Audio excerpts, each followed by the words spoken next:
মনিকা আৰু হৰেণৰ এজনীয়ে ছোৱালী আছিল পিংকি। পিংকি বহুত দুষ্ট ছোৱালী আছিল।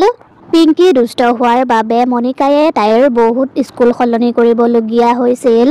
এদিন হৰেণ অফিচৰ পৰা ঘৰলৈ উভতি আহোঁতে মনিকায়ে ক'লে, হেৰি শুনিছে, এই ছোৱালীজনীৰ কাৰণে মোৰ আৰু শান্তি নোহোৱা হৈছে। এবছৰত 3খনকৈ স্কুল সলনি কৰিছো। মই আৰু নোৱাৰিছো, আপুনি যি কৰে কৰক। অ'হ মনিকা, তুমিও যে আৰু মোৰ মৰমৰ ছোৱালীজনীকনো বাৰু তুমি অনবৰতে কিয় গালি পাৰি থাকা অ'? এই সকলোবোৰ আপোনাৰ মৰমৰ বাবেই হৈছে। তাই যে ইমান দুষ্ট হৈছে আপুনি জানেনে? দুষ্টামিবোৰতো বাদেই দিছো, এতিয়া তাই নতুন নতুন কাহিনীও ক'বলৈ লৈছে।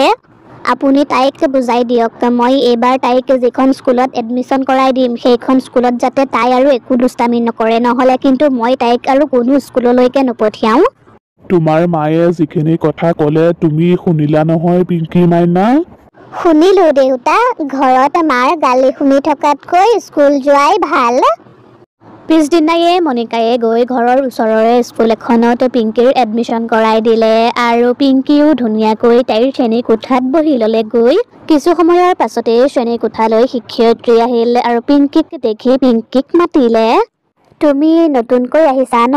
তোমাৰ নামটো পিংকি নহয় জানো? কিন্তু তোমাৰ মায়ে দেখোন মোক কৈ থৈ গৈছিল তুমি বহুত দুষ্ট, তোমাক ভালদৰে চোৱা চিতা কৰিবলৈ, কিন্তু তুমি দেখোন বৰ ভাল ছোৱালী।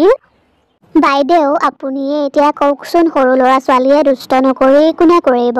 মই দুষ্ট হয়, আপুনি কিন্তু মোৰ পৰা সাৱধানে থাকিব দেই। কথাখিনি কৈ পিংকি গৈ ৰাহুল নামৰ ল'ৰা এটাৰ কাষতে বহিলেগৈ আৰু তেতিয়াই পিংকিয়ে পুতলা জেঠী এটা ল'ৰাটোৰ বেগত দি দিলে। ৰাহুলে যেতিয়াই জেঠীটো দেখিলে তেতিয়াই সি চিঞৰিবলৈ ধৰিলে আৰু ৰাহুলে তেনেকৈ চিঞৰাৰ বাবে শিক্ষয়িত্ৰীগৰাকীয়ে তাক ওচৰলৈ মাতিলে। কি হ'ল ৰাহুল, তই কিয় এনেকৈ চিঞৰিছ? তই জান নহয় মই হুলস্থুল বেয়া পাওঁ। শিক্ষয়িত্ৰীগৰাকীৰ কথা শুনি ৰাহুলে বৰ ভয় খালে আৰু ক'লে, বাইদেউ মোৰ ভুল হৈ গ'ল, মোক ক্ষমা কৰি দিব। মই আৰু আগলৈ এনেকুৱা ভুল কেতিয়াও নকৰো। মই আৰু শ্ৰেণীকোঠাত কেতিয়াও হুলস্থুল নকৰো। ঠিক আছে, এইবাৰ বাৰু তোক ক্ষমা কৰি দিছো, কিন্তু আগলৈ আৰু মই তোক ক্ষমা কৰি নিদিওঁ কিন্তু। ৰাহুল ভয়ে ভয়ে গৈ নিজৰ জেগাত বহিলেগৈ আৰু ৰাহুলে তেনেকৈ ভয় খোৱাৰ বাবে পিংকিয়ে বহুত ভাল পালে আৰু তাই জোৰ জোৰকৈ হাঁহিবলৈ ধৰিলে। পিংকিয়ে তেনেকৈ হঁহা দেখি শিক্ষয়িত্ৰীগৰাকীৰ বহুত খং উঠিল। মই কৈছিলো নহয় মই মোৰ শ্ৰেণীত হুলস্থুল বেয়া পাওঁ বুলি। কথাখিনি কোৱাৰ পাছতেই শিক্ষয়িত্ৰীগৰাকীৰ চকু দুটা ৰঙা হৈ গ'ল আৰু চাওঁতে চাওঁতেই তেওঁ এজনী চোৰেল হৈ গ'ল আৰু সেই চোৰেলজনীক দেখি শ্ৰেণীকোঠাত থকা সকলোবোৰ ছাত্ৰ ছাত্ৰীয়ে বহুত ভয় খালে আৰু পিংকিয়েও বহুত ভয় খালে। মই এতিয়া তোক পিটিম, কাৰণ মই মোৰ শ্ৰেণীকোঠাত হুলস্থুল কৰা ল'ৰা ছোৱালীক মই বহুত বেয়া পাওঁ। আপুনিতো বাইদেউহে আছিল, আপুনি কেনেকৈ চোৰেল হৈ গ'ল? আপুনি মোক ভয় খুৱাবলৈ এনেকুৱা কৰিছে ন? মই একো বাইদেউ নহয়, মই শ্ৰেণীকোঠাত হুলস্থুল কৰিলে বেয়া পাওঁ। তেতিয়াই ৰাহুলে ক'লে, পিংকি তুমি সোনকালে চোৰেলজনীক ক্ষমা খোজা, নহ'লে কিন্তু চোৰেলজনীৰ খং উঠিলে তোমাক বহুত মাৰিব। পিংকিয়ে যেতিয়াই হাতজোৰ কৰি চোৰেলজনীক ক্ষমা খুজিলে তেতিয়াই চোৰেলজনীয়ে হাঁহিবলৈ ধৰিলে। তই এনেকৈ মোক ক্ষমা খোজা দেখি মোৰ বৰ ভাল লাগিছে। চাবি কিন্তু মই যদি চোৰেল বুলি তই কেনেবাকৈ কাৰোবাক কৱ, তেতিয়া কিন্তু মই তোক মাৰি পেলাম। কথাখিনি কৈ চোৰেলজনীয়ে হাঁহিবলৈ ধৰিলে আৰু তাৰ পাছত পিংকি গৈ নিজৰ জেগাত বহিলেগৈ আৰু তাৰ পাছতেই চোৰেলজনী আকৌ শিক্ষয়িত্ৰীগৰাকীলৈ সলনি হৈ গ'ল। আৰে পিংকি, কি হ'ল তোমাৰ? তোমাৰ চুলিখিনি এনেকুৱা হৈ আছে যে? অলপ আগলৈকেতো ঠিকেই আছিল। তোমাক কোনোবাই কিবা ক'লে নেকি? তুমি যে ইমান চুপচাপ বহি আছা? একো হোৱা নাই বাইদেউ, মই ঠিকেই আছো। টিফিন খোৱাৰ সময়ত পিংকিয়ে ৰাহুলক ক'লে, ৰাহুল, এইবোৰ কি হৈছে? চুৰেলজনীকে দেখি মই বহুত ভয় খাই। পিংকি, লাহে লাহে ক, কেনেবাকৈ বাইদেৱে শুনিলে বহুত বেয়া কথা হ'ব। এনেইতো বাইদেউ বহুত ভাল, বহুত মৰমীয়াল, কিন্তু শ্ৰেণীকোঠাত যদি কোনোবা ল'ৰা ছোৱালীয়ে হুলস্থুল কৰে বা তেওঁৰ কথা যদি নুশুনে, তেতিয়া কিন্তু বাইদেউৰ বহুত খং উঠে আৰু তেতিয়াই বাইদেউ এজনী চুৰেললৈ সলনি হৈ যায় আৰু যি ল'ৰা ছোৱালীয়ে তেওঁৰ কথা নুশুনে বা শ্ৰেণীকোঠাত হুলস্থুল কৰি থাকে, সেই ল'ৰা ছোৱালীবোৰক বাইদেৱে বহুত মাৰে। স্কুল ছুটিৰ পাছত সকলোবোৰ ল'ৰা ছোৱালী ঘৰা-ঘৰি গুচি গ'ল আৰু পিংকিও ঘৰলৈ গৈ কাপোৰ কানি সলাই শুই গ'ল। দুপৰীয়াৰ পৰা সন্ধিয়া হৈ গ'ল। মনিকায়ে দেখিলে পিংকি ৰুমতেই সোমাই আছে আৰু তাই কিবা কাৰণত ভয় খাই আছে। পিংকি, আজিৰ দিনটো তোমাৰ কেনেকুৱা গ'ল? স্কুলত ভাল লাগিছিল নে বাৰু? পিংকিৰ চুৰেলজনীৰ কথা মনত পৰিল, কিন্তু তাই মাকক একো নকলে আৰু পিছদিনা ৰাহুল স্কুল গৈ পোৱাত দেৰি হ'ল আৰু তেতিয়াই শিক্ষয়িত্ৰীগৰাকীয়ে ৰাহুলক সুধিলে, কি হ'ল ৰাহুল, আজি যে তোমাৰ স্কুল আহোঁতে দেৰি হ'ল, জানা নহয় স্কুল সময়মতে পাবহি লাগে। মই আজিৰে পৰা সময়মতে স্কুললৈ আহিম বাইদেউ। ৰাহুলৰ কথা শুনি শিক্ষয়িত্ৰীগৰাকীৰ বহুত খং উঠিল আৰু তেতিয়াই তেওঁ চুৰেল হৈ গ'ল। তই ভুল কৰিলিয়েই যেতিয়া শাস্তিটো তই পাবই লাগিব। তই সিফালে মূৰ কৰি হাত দুখন ওপৰলৈ উঠাই ৰৈ থাক।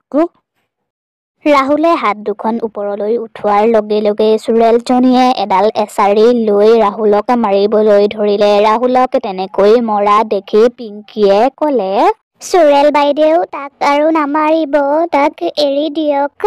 তোৰ ইমান সাহস মোক অৰ্ডাৰ দিবলৈ? তোকো এতিয়া মই মজা দি আছো।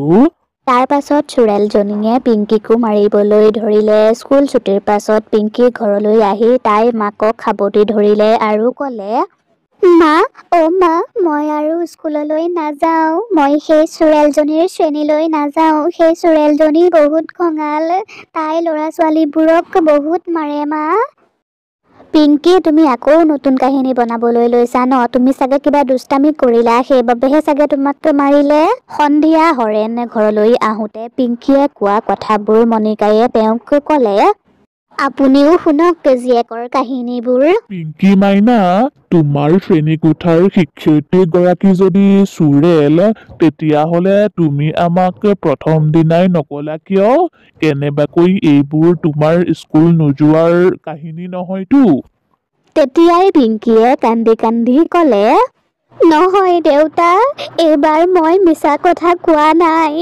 সেই চুৰেলজনীয়ে কৈছিল, চুৰেলজনীৰ কথা যদি কোনোবা ল'ৰা ছোৱালীয়ে ঘৰত কয়, তেতিয়াহ'লে তাই সেই ল'ৰা ছোৱালীবোৰক মাৰি পেলাব।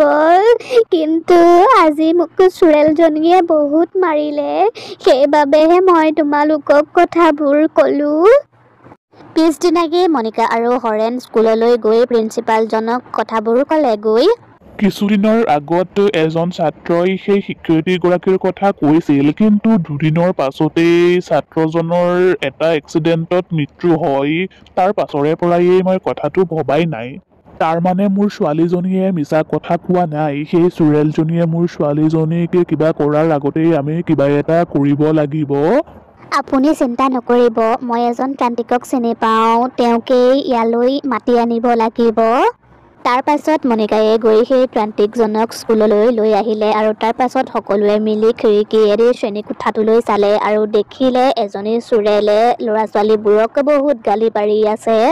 তহঁতে জান নহয় এই শ্ৰেণীকোঠাটো কাৰ হয়, গতিকে মোৰ শ্ৰেণীত কোনেও হুলস্থুল নকৰিবি। তাৰ পাছত প্ৰিন্সিপালজনে ত্ৰান্তিকজনক শ্ৰেণীকোঠাটোলৈ লৈ গ'ল।